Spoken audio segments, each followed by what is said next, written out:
is Dave from Tiki Bar Online, and I am at the Burns Tobacconist membership renewal party.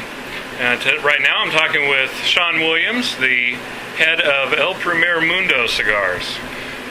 Sean, how long have you been in the cigar business? I started the company about 4.5 years ago.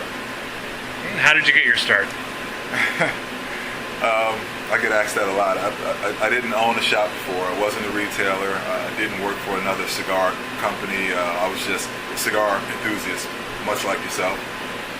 Started a small social group in Atlanta where I do different events at cigar-friendly venues, and just in that process, I sort of got the bug to do a cigar line. And I guess sort of fast-forwarding a little bit, I ended up making the acquaintance of Dave Blanco, Los Blancos Cigar, and we talked at the Big Smoke in November of 2005 in New York, and I explained to him that I was interested in doing a cigar, and we talked about his family ties to the Plasencia family, which, as you know, the largest grower of tobacco probably in the game, and they make a number of cigars for some of the bigger name outfits. And once I had this connection, I figured out, that was my time to take a run at it. So ended up on the plane heading to Nicaragua in January of 2006 to work on my very first cigar, which is the Red Label, the Maduro. Awesome, man. That's my favorite of yours still. You told me. That was fantastic smoke. Thank you. How quickly have you been able to expand your retail reach? I've been in it 4.5 years, and I'm still expanding my reach. I'm still really small, man. I have just over 100 accounts nationwide. Really, active mostly in the southeastern region. I mean, I'm based in Atlanta. So I mean, for me, it's been, again, I had no history in the business. I didn't know the business, didn't know the retail side, didn't know the manufacturing side. All I had was a passion for cigars. But that doesn't make for a nice roadmap as to how to get a cigar company off the ground. So I made a ton of mistakes early on. Picked up a few accounts, and really, just took some time sort of figuring things out. Everything from distribution to packaging to marketing to how much time I need to spend in the business. I mean, initially I wasn't full time in the business. I was in real estate primarily, and this is sort of a side thing. But it doesn't take long to figure out that this can't be a side thing. But in order for it to be your main thing, it has to make financial sense. So it's taken a while. So I mean, for me, I'm still growing. I mean, I'm really looking at my company within the last years as really being the time that I've really started to launch it and really move nationally. But before that, it was just sort of touch and go. I know you're on the road a lot. Are you using reps around, or are you doing most of the work yourself? Yeah, I actually have now I have 3 reps. I have one rep that's based in North Carolina, and he covers D.C., Virginia, the Carolinas, Georgia, and Tennessee. I have another rep based in Dallas who covers an 8-state territory, and then I have another rep up in the Northwest who's just going to be covering Oregon and Washington State, and I really haven't been up there to really help open the market up. So yeah, I have reps now that sort of do most of the sort of boots on the ground day-to-day stuff, but I'm still out there as much as ever. Absolutely. Can you talk a little bit about how you developed your initial blends?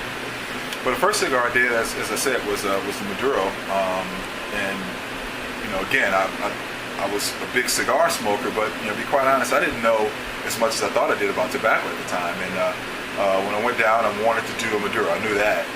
So they'll pull out dozens, of different wrappers, and I sort of worked through just the basic aesthetics of looking at a wrapper, and looking at the oils, getting the flavor and so forth of the wrapper I wanted to work with, not really knowing specifically, how to guide the process and specifically look for something. So it was really sort of happenstance that I landed on the blend that I did. I just happened to like that wrapper, and I gave more information on what I want the profile to be as far as strength, flavor, complexity, things of that nature, and the process takes a long time to go that way, because the first day, I smoked, 7 or 8 cigars, and then landed on something that I liked okay, and then come back the next day and sort of work from that. So first cigar took days and days to do, just because I didn't really understand the process as much. So for me, it was really just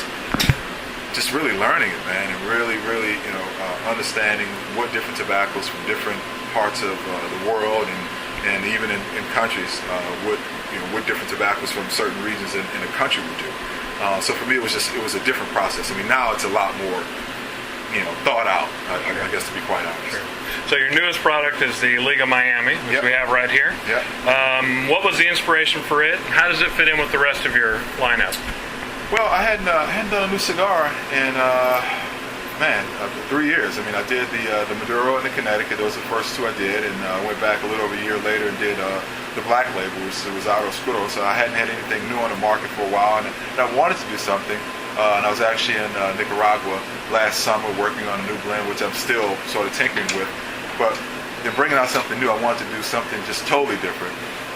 Something that I thought was not as prevalent on the market. And the reality is, it's not a lot of cigars that's made in Miami anymore. I mean, for a number of reasons. I mean, it's expensive to do a cigar down there. The factories that are there are very, very small as far as the amount of production that they can do. But I have a real good relationship with Willie Herrera of Titan de Bronze, and we've been friends for a number of years. We've sort of kicked around the idea about doing something, and after a couple of trips back and forth, we landed on something that turned out to be the Liga Miami, and I just thought it was something something that I would enjoy doing. I mean, it's really a departure from other cigars. I mean, most of our other stuff is box pressed. All made in Nicaragua. I mean, this cigar is made in Miami. It's a very classic look, cedar box, no varnish. Cigars are not cellophane, and then it's rolled in a traditional Cuban method of entubado, double binder. It's just a different cigar, just something a lot more specialized as far as how it's put together, and it is something I wanted to do. Very good. Thinking about the trends you see in the cigar industry lately, what are the things that are making you happy? What are some of the things that might be making you mad about what's going on? There's much more that's making me happy than there's nothing that's making me mad. I mean, but okay. I'm happy. I mean, first and foremost, I'm a cigar smoker, and I think this is a great time to be a cigar smoker. I mean, there's some really, really, really great cigars on the market, and I wasn't a cigar smoker during the boom, so I hear the nightmares and the horror stories about everybody rushing to put cigars on the shelves that weren't aged, weren't well made, and everybody still flocked to the stores and bought cigars in droves. I mean, now the consumer's a lot more educated. I mean, guys, I mean, just what you're doing now with the online media, guys share information a lot more. They really talk about brands. They seek out interesting different stuff now. So it's just a more informed consumer, and I think that makes us make better cigars. So what I'm happy about is that people are making better cigars. I mean, it's just great stuff out there, and as a cigar smoker, I love that. So I'm happy with where we are in the industry. Not as happy from a taxation standpoint, but that's a whole other issue. But as far as just the product that's there and what the consumer gets to experience, I think is great. One of the things that I've seen, that we've all seen a lot lately, and that has been on my mind with the changes going on in the industry, is larger companies buying out smaller ones. Do you have any thoughts on that? Well, being a very small company, yeah, I don't know if that's good or bad. It's tricky, because everybody wants to find sort of small underground boutique cigar. But it's when you are the small underground boutique cigar, I mean, you want to give interesting different stuff to the market, but at the same time you have to make money. So I understand some of the guys that if the right deal comes along, they take it. I mean, everything's for sale. Let's be realistic about it. But it's just how you manage that. I mean, who knows what's going to happen with all the consolidation that's going on. But if they can, make these mergers happen and still offer the consumer, a good product at a good price, and also really, really support the brick and mortar retailers like I'm committed to doing. As long as those components are there, then I really don't have a problem with what happens in the back office, so to speak. As long as it's transparent to the consumer, they're still getting great products, good prices, and the brick and mortars are being supported like they need to, then I really don't take issue with it. Okay. Well, Sean, thank you very much. Thank you for your time, and thank you for the great cigars you're giving us. Thank you for trying. I appreciate it. All right, thanks.